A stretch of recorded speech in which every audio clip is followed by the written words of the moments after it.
Tv.com.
Gimana pendapat Ketua ini masalah touring ke Rancabuaya?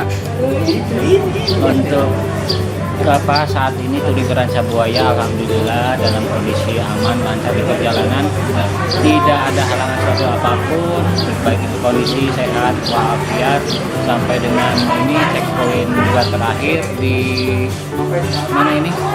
Kamojang. Alhamdulillah perlengkapan personil lengkap semua.